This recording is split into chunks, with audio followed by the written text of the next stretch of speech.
Welcome to this journey of one of the most disturbing cases in recorded history of Alabama, United States.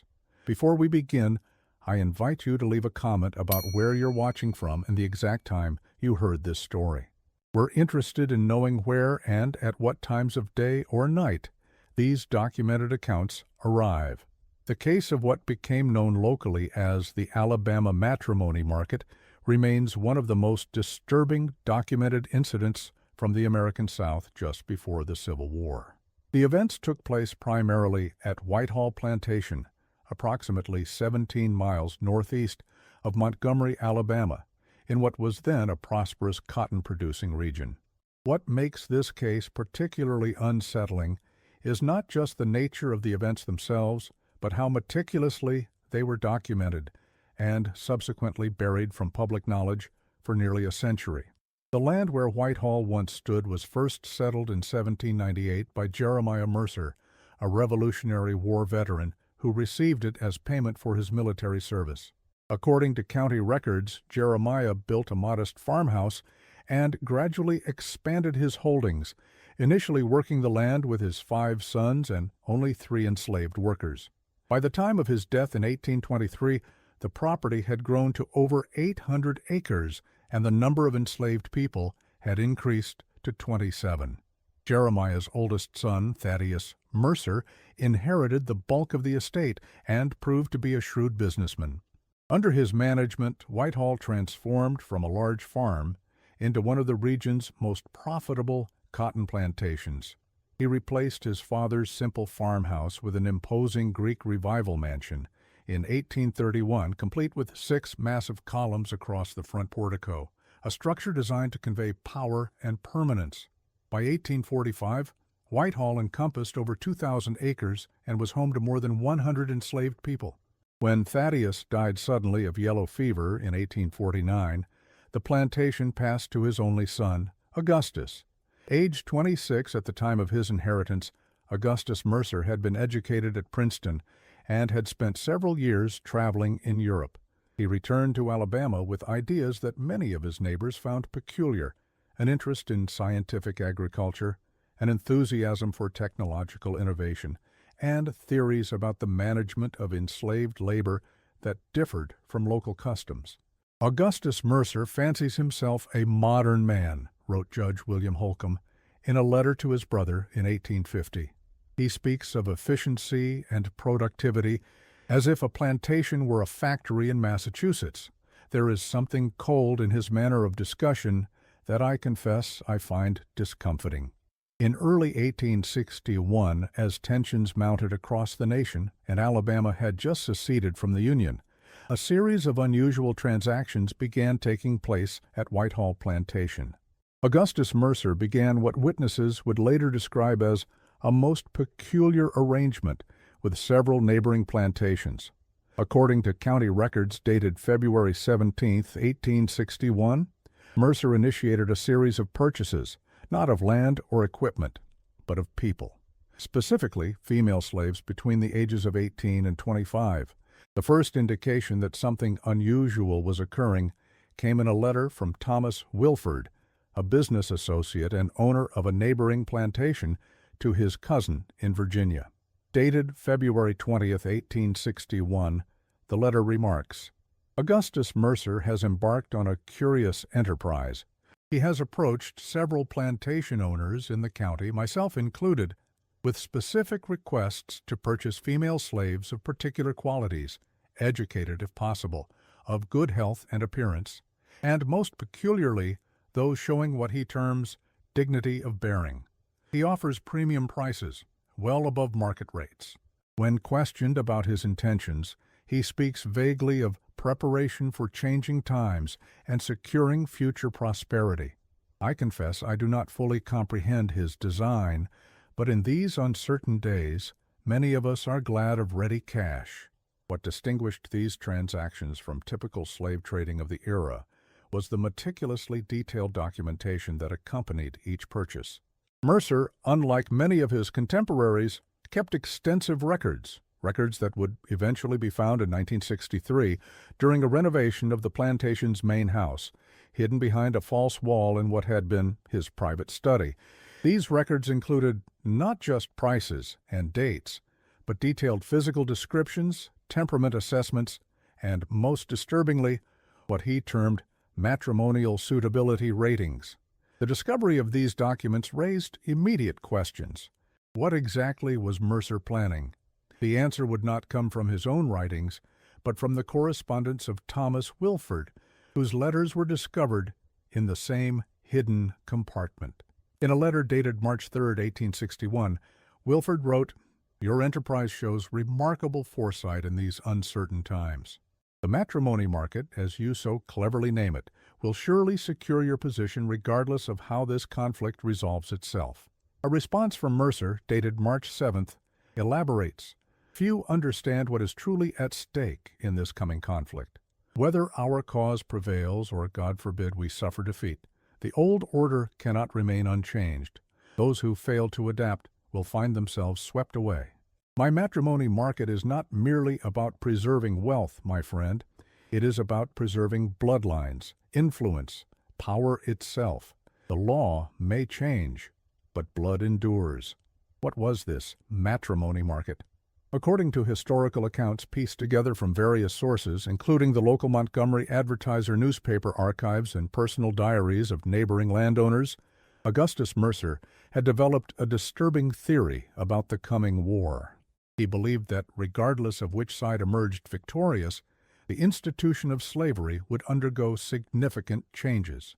His solution was to create what he called a contingency bloodline, a plan so disturbing that even in the context of that time, those who learned of it often refused to speak of it directly. The ledgers recovered from the hidden compartment reveal that between February and April of 1861, Mercer purchased a total of 11 women from plantations as far away as Georgia and Mississippi.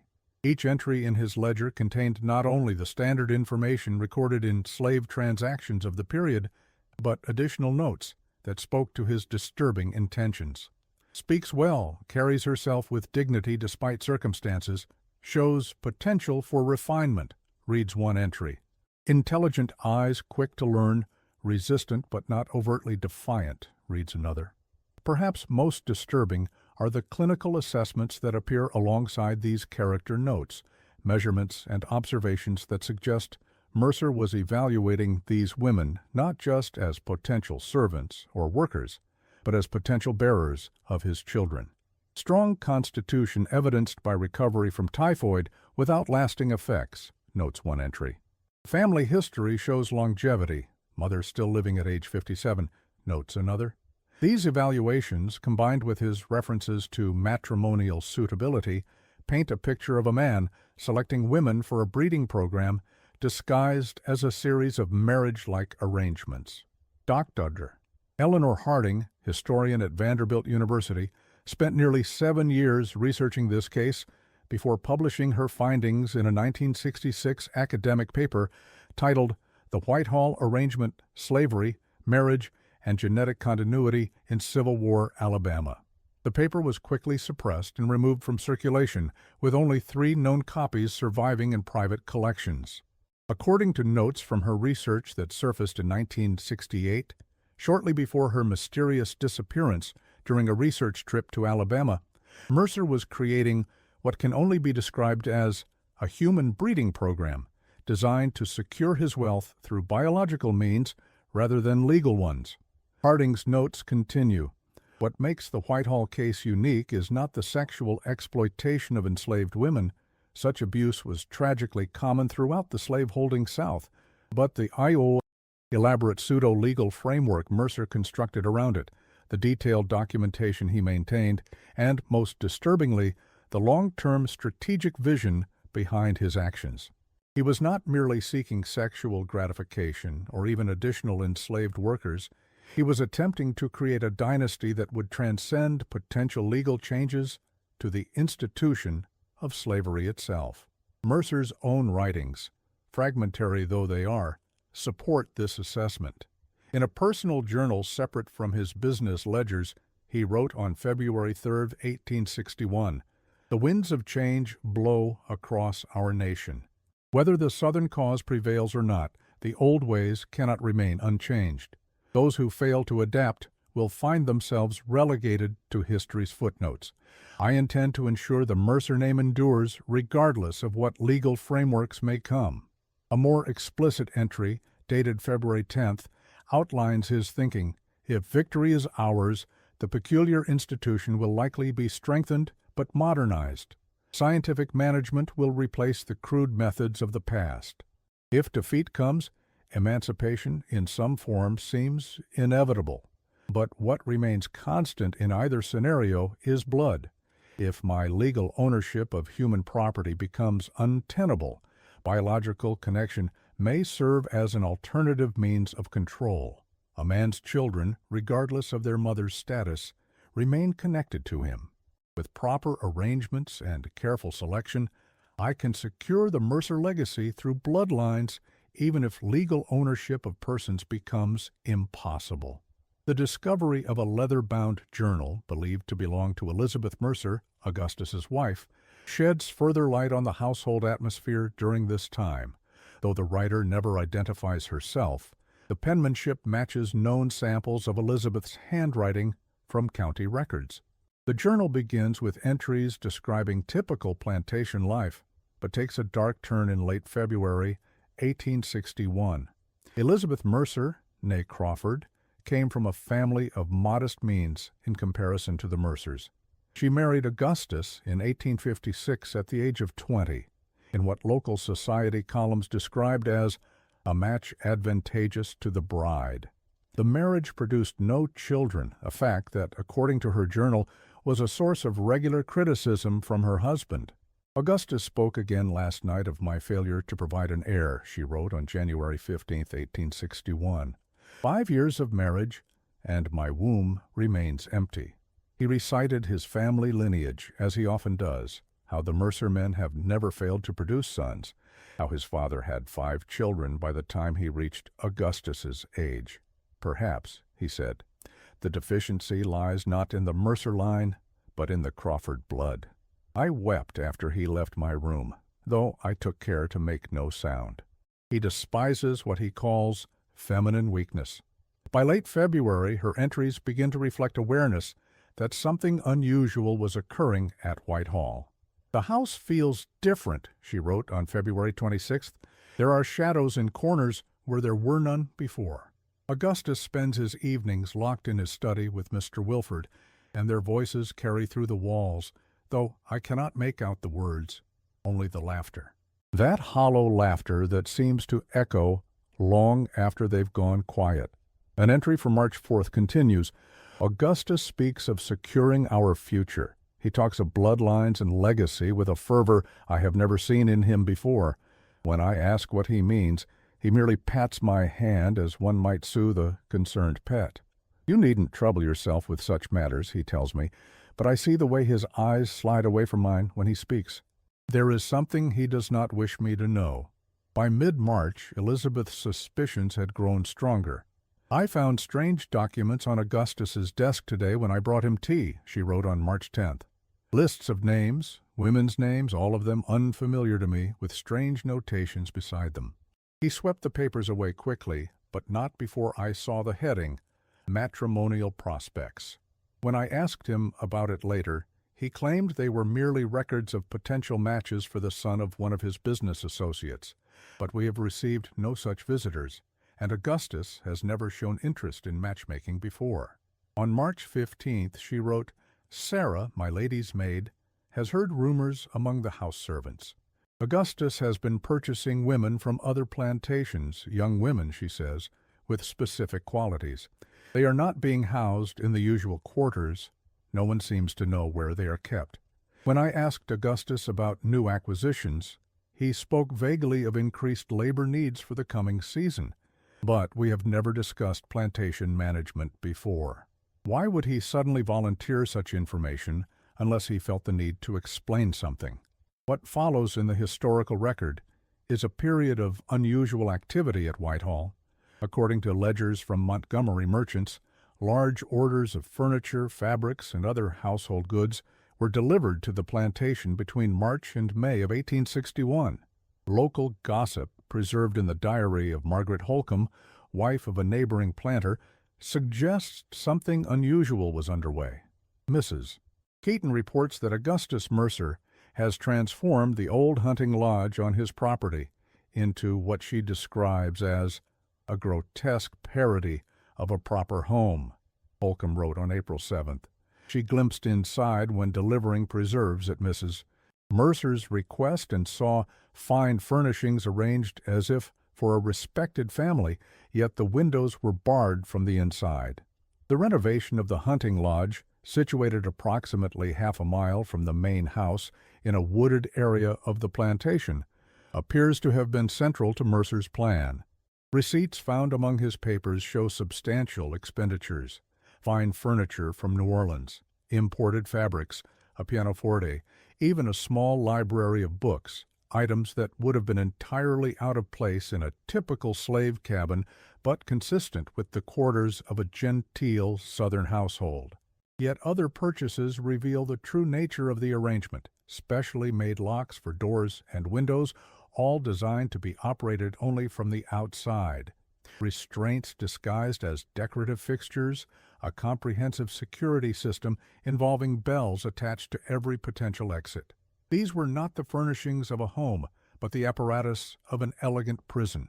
A letter from Mercer to a carpenter in Montgomery, dated March 20th, 1861, specifies the modifications must be invisible to the casual observer. From the exterior, the structure should appear as an appropriate residence for persons of quality. The security features must be disguised within the aesthetic elements. The iron reinforcements for the windows incorporated into decorative scrollwork, the locking mechanisms concealed within ornamental door fixtures. The document, written in legal language of the time, outlines what Mercer termed a matrimonial arrangement of perpetual security. The contract stipulates that a selected woman from his recently acquired group of slaves would be elevated to a position of special status through a ceremony that would mirror the customs and appearances of legal matrimony while maintaining the fundamental property relationship as established by Alabama state law. The contract continues, the party of the first part, Augustus Mercer, shall provide accommodations, attire, education, and treatment befitting the apparent status conferred while retaining all legal rights of ownership and control. The party of the second part, the selected woman, shall conduct herself in accordance with the standards of a lady of quality, fulfill all wifely duties as directed by the party of the first part, and bear and raise any children resulting from the union with proper instruction regarding their unique status. A particularly chilling clause addresses these potential children. Any issue resulting from the arrangement shall be recognized as bearing the blood of the Mercer line, and shall receive advantages of education and opportunity superior to those of common enslaved persons, while remaining legally the property of the party of the first part or his legal heirs. I emphasize again the importance of discretion in this matter. The most troubling document in the collection is perhaps a contract drafted by Mercer's attorney in Montgomery, dated April 23, 1861. Such issue shall be prepared for positions of special responsibility within the Whitehall estate, serving as intermediaries between ownership and the general enslaved population.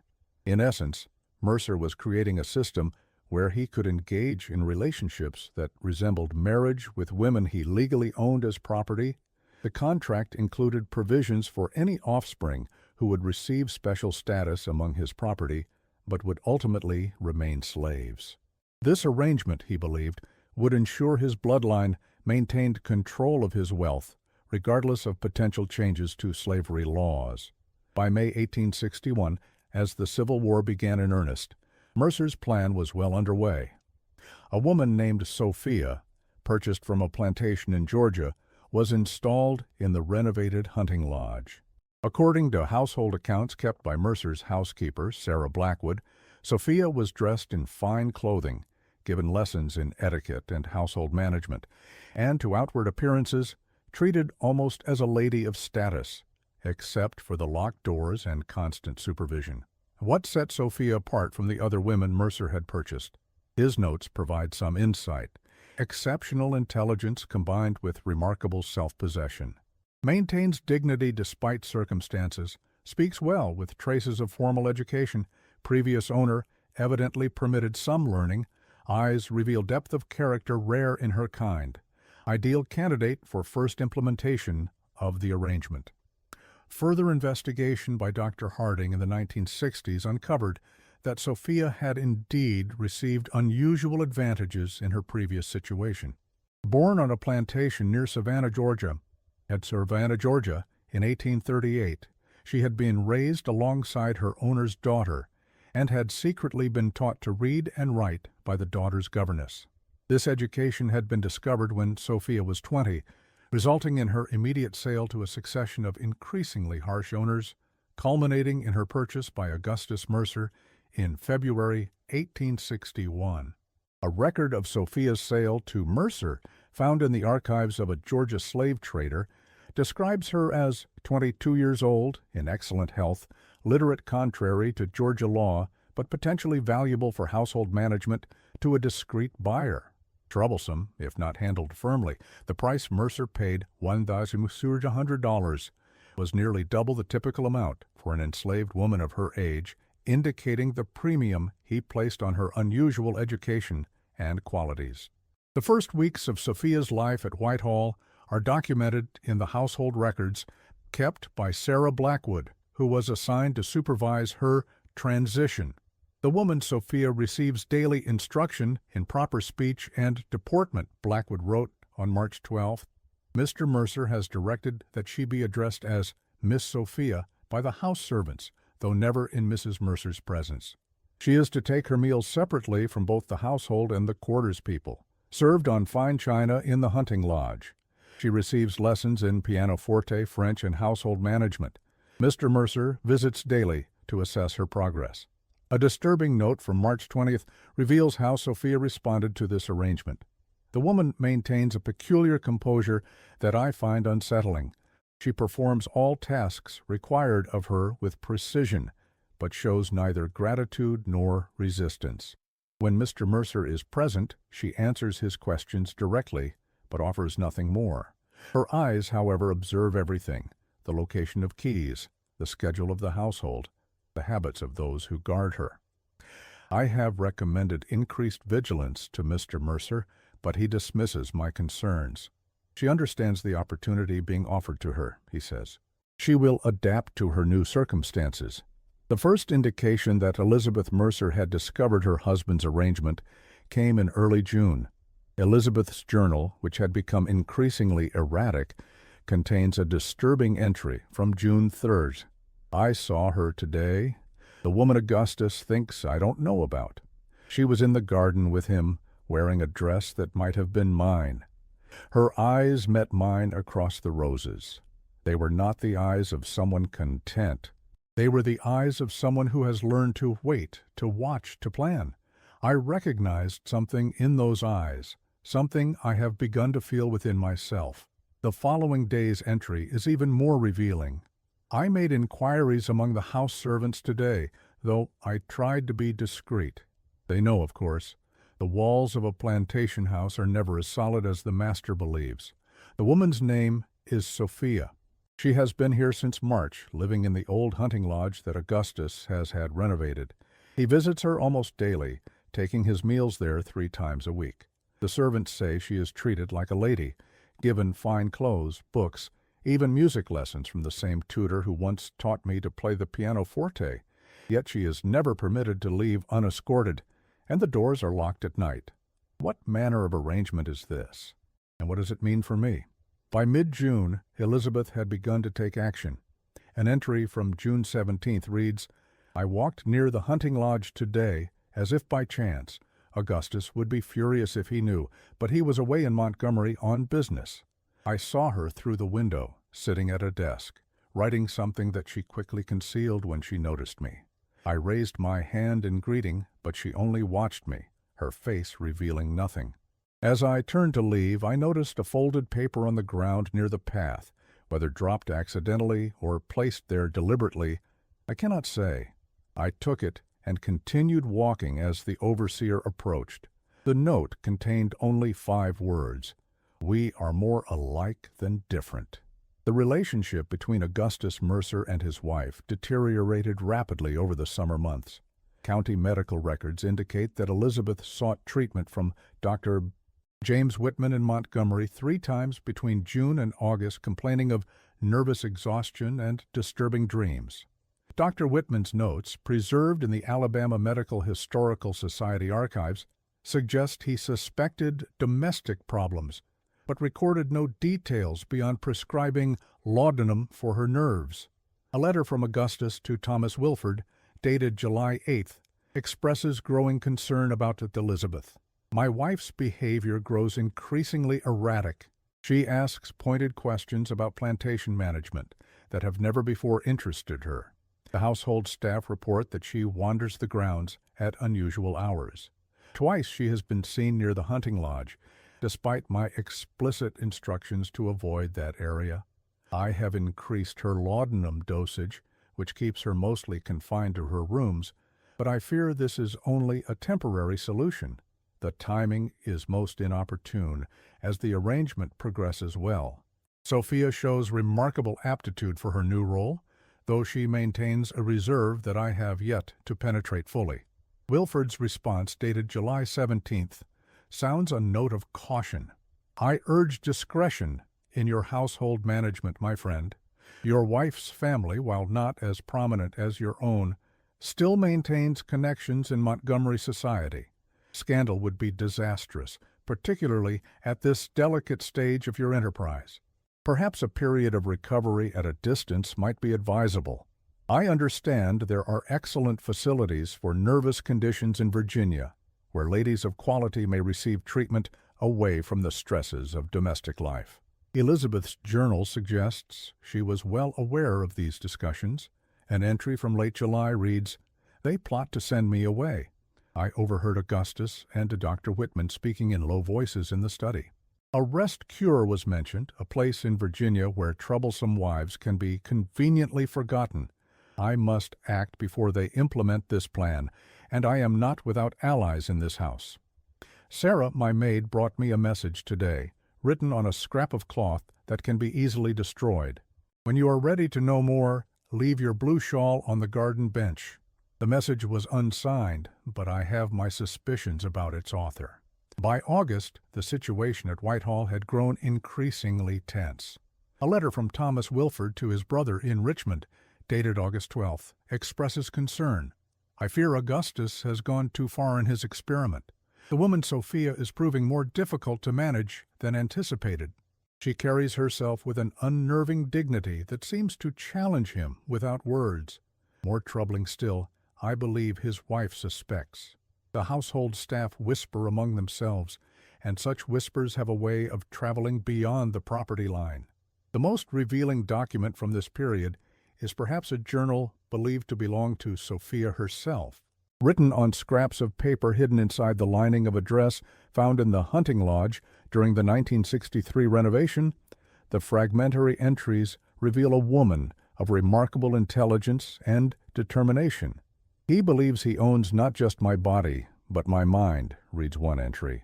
He does not understand that in teaching me to read his books and write his letters, he has given me weapons sharper than any knife. Another entry, undated, but apparently from later in the summer, reads, Mrs. M. saw me again today. Our eyes met. There is understanding there, though no words have passed between us. We are both prisoners in different cages. Perhaps together we might find the keys. A third entry provides a chilling glimpse into the psychological horror of Sophia's situation. He speaks constantly of our arrangement, how it elevates me above my station, how grateful I should be for the fine things he provides. He does not see that gilding the bars makes the cage no less a prison. He has created this elaborate fantasy wherein I am simultaneously wife and property, human and object. He cannot comprehend that I might have thoughts, feelings, desires of my own, that I might dream of something beyond these locked rooms and his grotesque attentions. A particularly disturbing entry describes Mercer's behavior during his visits. He arrives each evening precisely at 7, as if this were a proper courtship with established calling hours. He brings small gifts, a ribbon, a book, a piece of fruit, which he presents with the self-satisfied air of a man who believes himself generous. He speaks of the future, of the special status our children will enjoy. They will be Mercers in all but legal name, he says, as if this is a comfort rather than a horror. When I remain silent, he reminds me how fortunate I am compared to those in the field quarters. You could be picking cotton under the overseer's lash, he says. Instead, you play the pianoforte in a fine dress. He cannot see that both are forms of bondage, only different in their trappings. By late August, Sophia's writings indicate that communication with Elizabeth had progressed significantly. The mistress and I have established a means of correspondence, she wrote. Sarah, her maid, serves as our messenger, carrying small notes hidden in the folds of laundry or tucked into the pages of books. Mrs. M. writes that her husband plans to send her away to an asylum in Virginia, a convenient disposal of an inconvenient wife. We must act soon. The opportunity will come in early September when he travels to Montgomery for a 3-day meeting of the Plantation Owners Association. We have begun to gather what we will need. The turning point came on September 7, 1861. According to a report filed with the county sheriff's office, Elizabeth Mercer fled Whitehall Plantation in the middle of the night, taking nothing but a small valise and the family carriage.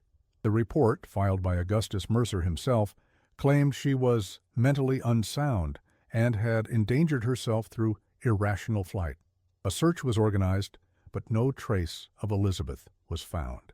The sheriff's report, preserved in county archives, notes that the carriage was discovered abandoned approximately 10 miles north of the plantation, near a crossing of the Tallapoosa River. Signs indicate the carriage remained there for several hours before being driven back toward Whitehall and abandoned again 3 miles from the main house, the report states. Footprints suggest 2 individuals proceeded on foot from this point in the direction of the river, though the trail was lost among the rocks along the shoreline.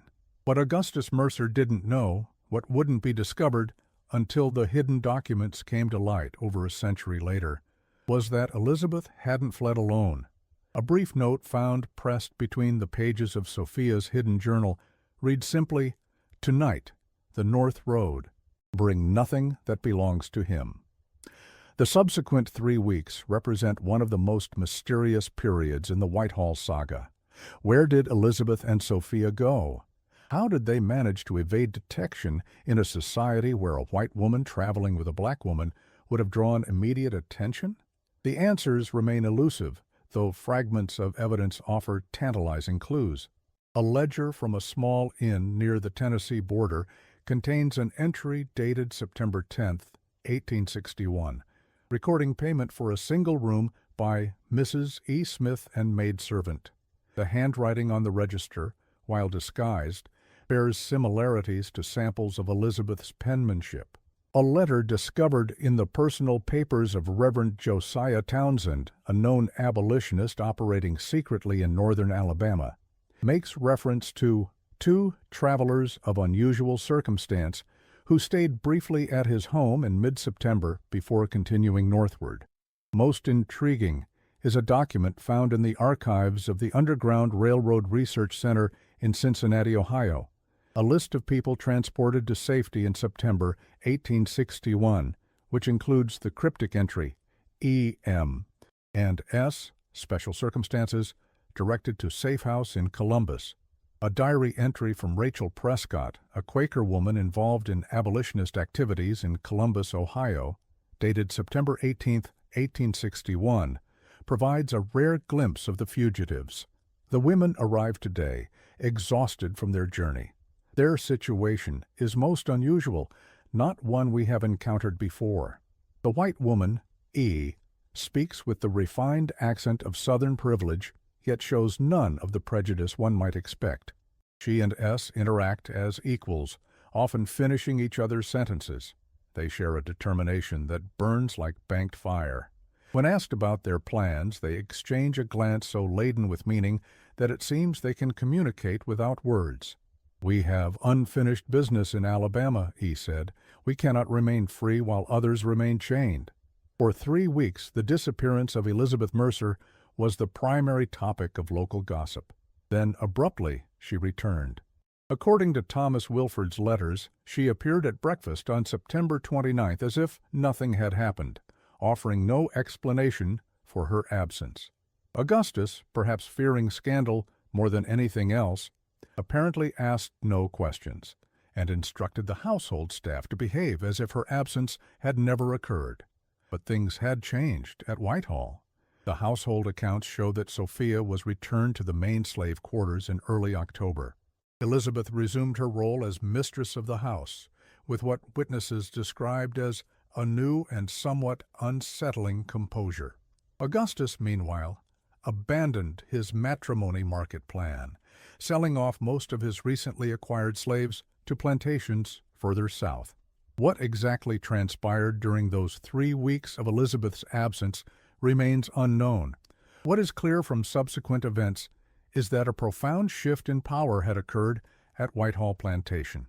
Elizabeth's journal entries from October 1861 reveal a woman transformed. "I have seen the world beyond these walls," she wrote on October 3rd. "I have glimpsed possibilities I never dared imagine, and I have made promises I intend to keep." An entry from October 17th is even more revealing. "Augustus believes he has won. He believes my return signals defeat, submission. He does not understand that sometimes one must retreat in order to advance more effectively. He sees only what he expects to see, his docile wife return to her proper place. He does not notice how I watch, how I listen, how I make note of every vulnerability.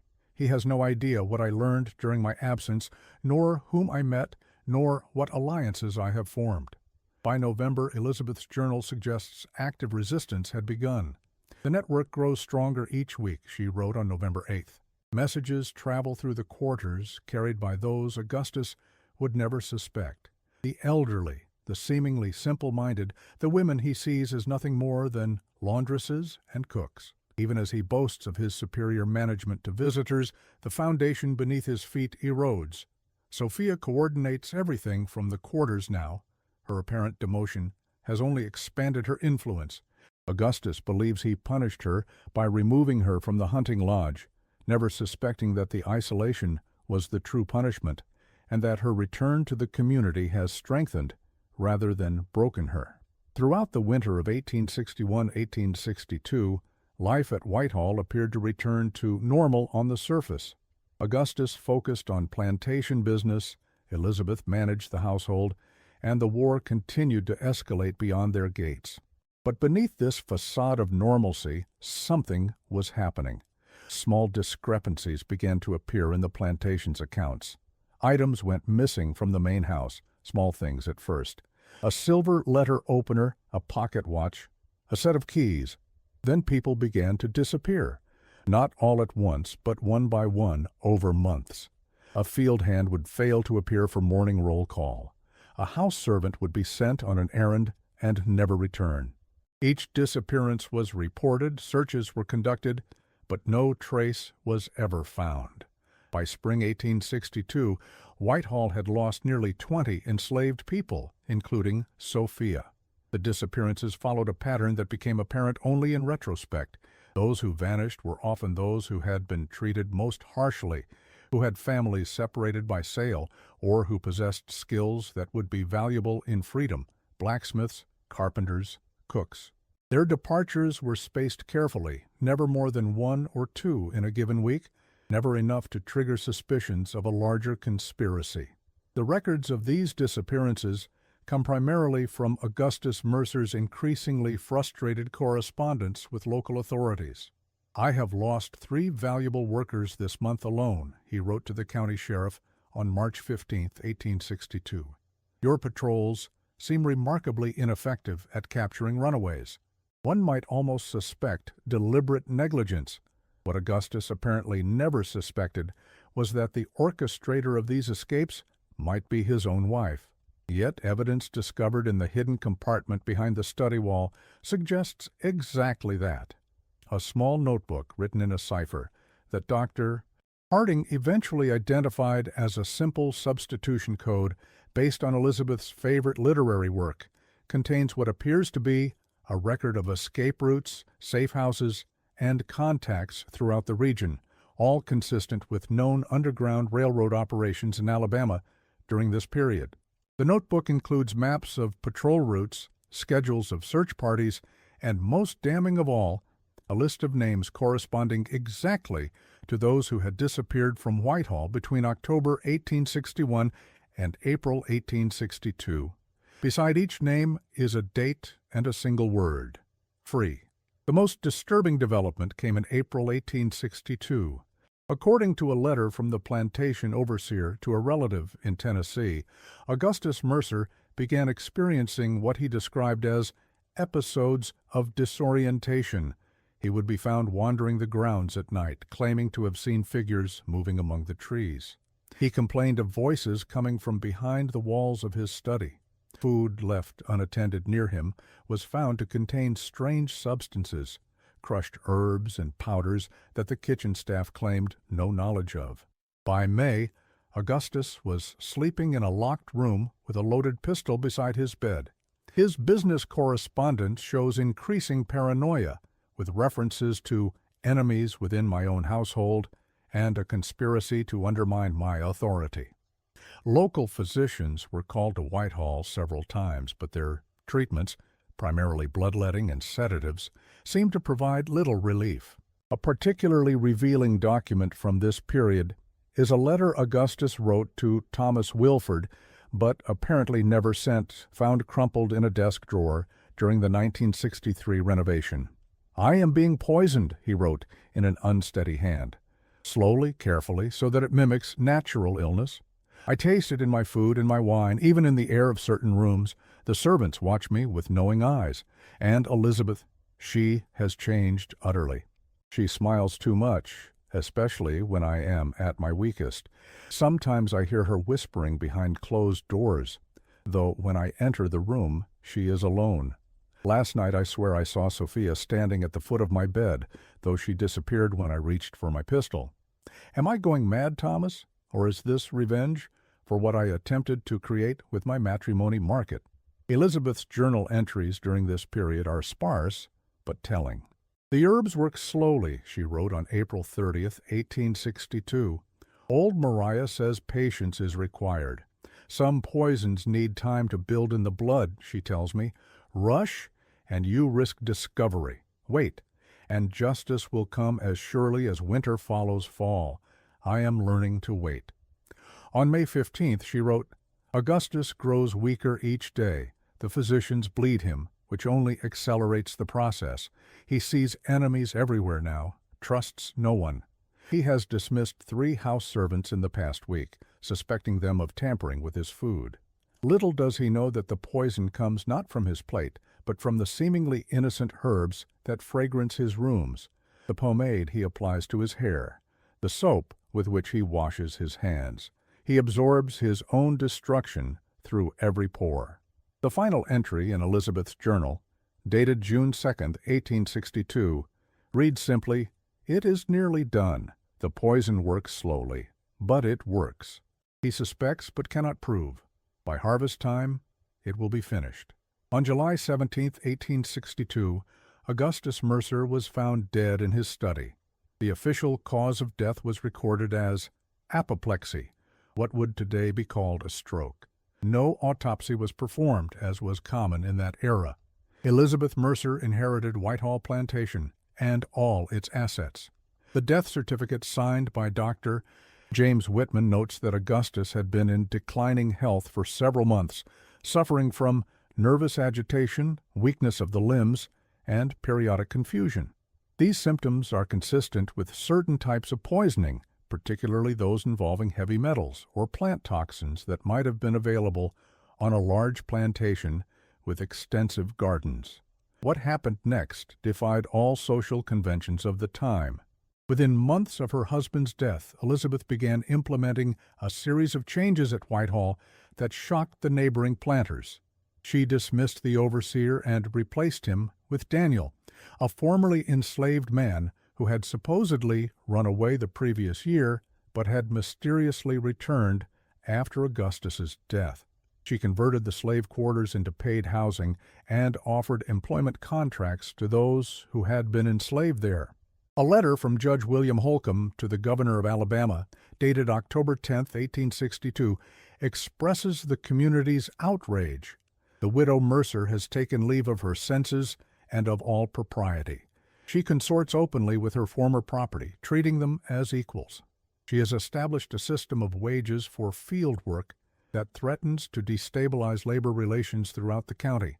Most shockingly, she permits a Negro man to oversee white workers recently hired from the poorhouse. I urge you to consider whether legal intervention might be warranted, perhaps on grounds of mental incompetence. Most shocking of all, according to county records dated November 1862, Elizabeth legally freed Sophia, the same woman who had been part of Augustus's disturbing matrimony market experiment, and installed her in the hunting lodge as a companion and business partner. The legal document affecting this change in status, preserved in county archives, designates Sophia with the surname Freeman, a common choice for newly freed individuals, but one that carries particular significance given the circumstances. The document describes her as a woman of exceptional capability and character, fully deserving of liberty and the opportunity to determine her own course in life. Local reaction was swift and hostile. Neighboring planters refused to do business with Whitehall. Confederate authorities threatened investigation. But by then, Elizabeth had secured protection through an unlikely alliance. Documentation found in a hidden compartment beneath the floorboards of the hunting lodge revealed that since October 1862, Whitehall Plantation had been providing intelligence to Union forces about Confederate troop movements and supply lines in the region. A series of coded letters exchanged between Elizabeth and a Union Army intelligence officer identified only as Captain J detail the information being passed: schedules of supply trains, locations of munition storage, movements of local militia units, even architectural plans of key government buildings in Montgomery. In return, Captain J promised that, when the time comes, safe passage will be arranged for all concerned. This espionage operation appears to have been remarkably effective. A notation in Union Army intelligence records discovered by Dr. Harding in the National Archives credits information received from sources in central Alabama with enabling the successful disruption of Confederate supply lines during several critical campaigns in late 1862 and early 1863. Throughout this period, the unusual partnership between Elizabeth Mercer and Sophia Freeman continued to develop. According to accounts in Elizabeth's personal papers, they established what amounted to an underground railroad station at Whitehall, using the plantation's resources to assist enslaved people from neighboring properties in escaping to Union lines. A coded ledger, discovered alongside the intelligence correspondence, records the passage of more than 50 individuals between November 1862 and February 1863. The final chapter of the Whitehall story came in 1863. As Union forces advanced through Alabama, many plantations were burned or looted. Whitehall, however, was left untouched. When Federal troops arrived on March 22, 1863, they found the plantation largely abandoned. The main house was intact, but empty. The former slave quarters had been cleared out, with no sign of recent habitation. The hunting lodge contained only a single item, a leather portfolio containing detailed maps of Underground Railroad routes extending from Alabama into Tennessee and beyond. A report from the Union officer who led the detachment that reached Whitehall, preserved in military archives, notes, "The property known as Whitehall Plantation was found deserted upon our arrival. Information from our intelligence sources had led us to expect to find certain persons of interest still in residence, but it appears they departed some days before our approach. The main dwelling and outbuildings remain intact and undisturbed, as per special orders. A thorough search revealed no persons present, though evidence suggests a large group departed in haste approximately 1 week prior. Of particular note is the unusual condition of the former slave quarters, which had apparently been converted to more substantial housing than is typical in this region. Of Elizabeth Mercer and Sophia, no certain trace was ever found. Union Army records include a cryptic reference to 2 female persons of interest provided safe passage north in early April 1863. A photograph discovered in 1967 in a private collection in Boston shows 2 women, one white and one black, standing beside each other in front of a modest house. The back of the photograph bears only the inscription E&S, Chicago, 1870. The story of Whitehall Plantation and the Alabama matrimony market might have remained buried forever if not for the renovation work in 1963 that uncovered the hidden documents. Even then, local authorities attempted to suppress the discovery. The contractor who found the papers, Martin Kellerman, reported them to the Alabama Historical Society, only to be told they had been destroyed in a fire shortly afterward. Kellerman, however, had made copies of several documents, which he kept private until shortly before his death in 1967, when he entrusted them to Dr. Eleanor Harding. Kellerman's own account of the discovery, recorded in an interview shortly before his death, describes the moment. "We were removing a section of wall in what had been the study to install updated electrical wiring. The wall looked solid, but when we knocked against it, it sounded hollow in places. We found a hidden compartment about 3 feet wide and 4 feet high, built into the wall and concealed behind the wood paneling. Inside were several boxes of papers, all neatly organized, ledgers, letters, journals, legal documents. I knew right away this was something important, something someone had gone to great lengths to hide." Dr. Harding's subsequent research brought her to Montgomery in the summer of 1968. According to the last entry in her research journal, dated August 13, 1968, she had arranged to meet with an elderly woman who claimed to be the granddaughter of one of the enslaved people who had disappeared from Whitehall in 1862. Mrs. Walker says her grandmother told stories about the ghost women who came in the night and led people to freedom, Harding wrote. "Tomorrow we meet at the site of the old hunting lodge. She says there's something I need to see, something that wasn't found during the renovation." Dr. Harding never returned from that meeting. Her car was found parked at the entrance to what had once been Whitehall Plantation, but of Harding herself, no trace was ever discovered.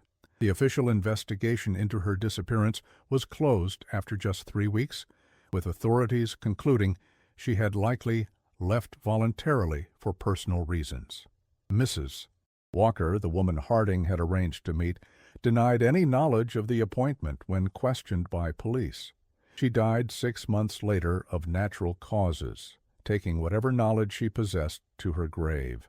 In the decades since, the land that once comprised Whitehall Plantation has been divided among several private owners and a portion of national forest. The main house was destroyed by fire in 1971, a fire that investigators determined was deliberately set, but for which no suspects were ever identified. The hunting lodge still stands, though it has been extensively renovated and bears little resemblance to its original form. Local residents report that strange sounds can sometimes be heard coming from the wooded areas that once belonged to Whitehall. Voices engaged in urgent conversation, the creaking of wagon wheels on old roads that no longer exist. Some claim to have seen 2 female figures walking among the trees at dusk, one in the fine dress of a plantation mistress, the other in simpler but dignified clothing, their heads bent together as if sharing secrets. In 1995, a graduate student researching the Underground Railroad in Alabama discovered a series of letters in the archives of an Ohio Historical Society, written by a woman who identified herself only as SF and dated between 1870 and 1883. The letters describe establishing a school for formerly enslaved people in Chicago after the Civil War, in partnership with "My Dearest Friend E." One passage seems particularly relevant to the Whitehall story. We have created here something that would have seemed impossible in our former lives, a place where people determine their own destinies, forge their own bonds, live according to their own hearts rather than the dictates of those who would own them. Some might condemn us if they knew the full truth of our lives together, but we answer to no judgment but our own. The school these letters refer to appears in Chicago City records from 1872 to 1889 as the Freeman Institute for Advancement, described as a private educational establishment serving the colored community with particular emphasis on women's education. Enrollment records show that over its 17 years of operation, more than 300 students passed through its doors, many going on to careers as teachers, nurses, and business people. What began as an alliance of necessity has blossomed into something far more profound. Whether these letters were indeed written by Sophia Freeman, formerly of Whitehall Plantation, remains unproven.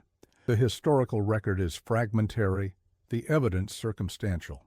What seems clear, however, is that something extraordinary occurred at Whitehall in 1861 and 1862, something that defied the rigid social hierarchies and power structures of the antebellum South. In 2002, during expansion of a highway near the former Whitehall property, construction workers uncovered a small metal box buried approximately 3 feet underground. Inside was a single sheet of paper, badly deteriorated but still legible.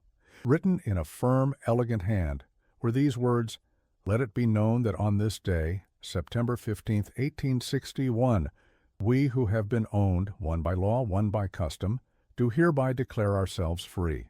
What we have begun cannot be undone. What we have seen cannot be unseen. The world as it has been cannot stand. We are the first raindrops of the coming storm." The document bears no signatures, but forensic analysis suggests it dates genuinely from the 1860s.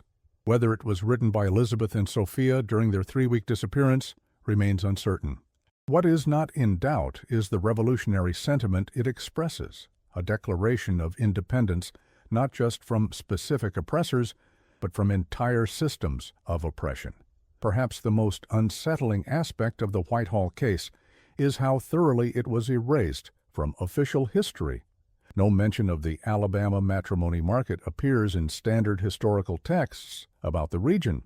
The records that do survive exist only because someone, perhaps Elizabeth, perhaps Sophia, perhaps both working together, wanted the truth to be known eventually.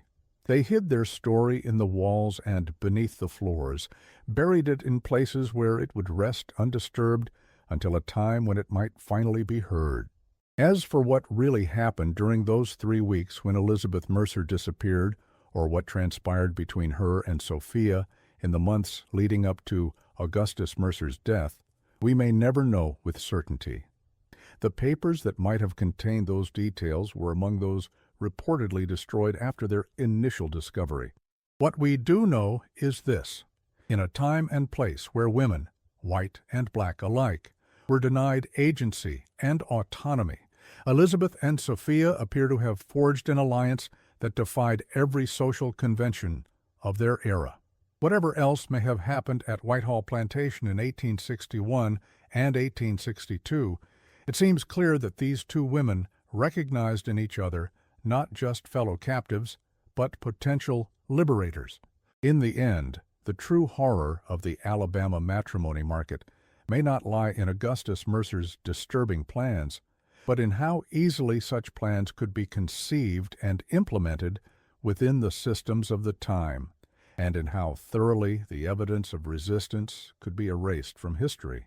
The site where Whitehall once stood remains oddly quiet, even on the brightest days. Trees grow too close together, blocking the sun.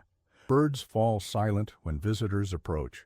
The air feels heavy, as if the land itself remembers what happened there, what was done, what was endured, what was overcome.